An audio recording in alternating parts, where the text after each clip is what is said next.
টেক্সাসের প্রেরিল্যান্ড অভিবাসন আটক কেন্দ্রের বাইরে গত বছরের ৪ জুলাইয়ের গুলির ঘটনার জেরে বহুল আলোচিত একটি ফেডারেল বিচার প্রক্রিয়া শুরু হয়েছে। প্রসিকিউটররা জুরিদের বলেছেন, ঘটনাটি ছিল একটি পরিকল্পিত হামলা এবং এতে জড়িতদের সঙ্গে অ্যান্টিফা নামের বিকেন্দ্রীকৃত বামপন্থী আন্দোলনের যোগসূত্র রয়েছে। তবে আসামি পক্ষের আইনজীবীরা দাবি করেছেন, তাদের মক্কেলরা সন্ত্রাসের সঙ্গে জড়িত নন, বরং তারা অভিবাসীদের সমর্থনে একটি নয়েজ ডেমনস্ট্রেশনে অংশ নিয়েছিলেন। অভিযোগপত্র অনুযায়ী ২০২৫ সালের ৪ জুলাই রাতে ডালাসের কাছে অবস্থিত পেরিয়েল্যান্ড ডিটেনশন সেন্টারের বাইরে কালো পোশাক ও মুখোশধারী একটি দল আতশবাজি নিক্ষেপ করে, দেয়ালে গ্রাফিতি আঁকে এবং একটি গার্ড শেড ও যানবাহনে ভাঙচুর চালায়।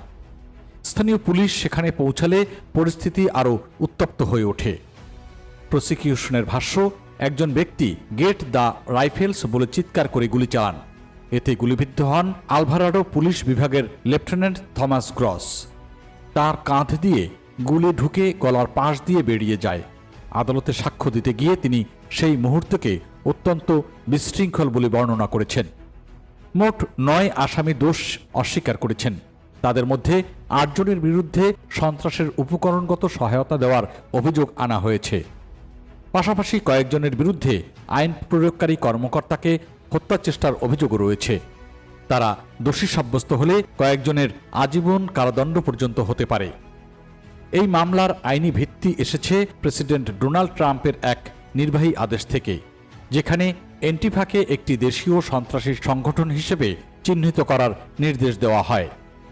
উল্লেখ্য, অ্যান্টিফা কোনো একক সংগঠন নয়, এটি মূলত ফ্যাসিবাদ বিরোধী বিভিন্ন আলগা নেটওয়ার্ক ও কর্মী গোষ্ঠীর ছায়া শব্দ। সরকার পক্ষের কৌঁসুলি শন স্মিথ বলেছেন, ৪ জুলাইয়ের ঘটনাকে শান্তিপূর্ণ বলা যাবে না। তাদের দাবি, গুলি চালান বেঞ্জামিন সং নামের এক আসামি। তবে পরিকল্পনা ও প্রস্তুতির কারণে অন্যদের বিরুদ্ধেও গুরুতর অভিযোগ প্রযোজ্য। অন্যদিকে আসামি পক্ষের আইনজীবীরা জোর দিয়ে বলেছেন, প্রত্যেককে তার নিজস্ব কর্মকাণ্ডের ভিত্তিতে বিচার করতে হবে। সাভানা ব্যাটেনের আইনজীবী ক্রিস টলবার্ট আদালতকে বলেছেন, তার মক্কেল অস্ত্র, স্প্রে পেইন্ট বা আতশবাজি কিছুই আনেননি। এমনকি যে বুক ক্লাবের সঙ্গে তার নাম জড়ানো হচ্ছে সেটি অরাজকতাবাদী চিন্তাবিদ এমা গোল্ডম্যানের নামে, তা কেবল একটি পাঠচক্র, কোনো চরমপন্থী নিয়োগ কেন্দ্র নয়। মামলাটি যুক্তরাষ্ট্রের অভিবাসন নীতি, জননিরাপত্তা এবং রাজনৈতিক প্রতিবাদের সীমা, এই ৩টি বিষয়ের সংযোগ স্থলে দাঁড়িয়েছে।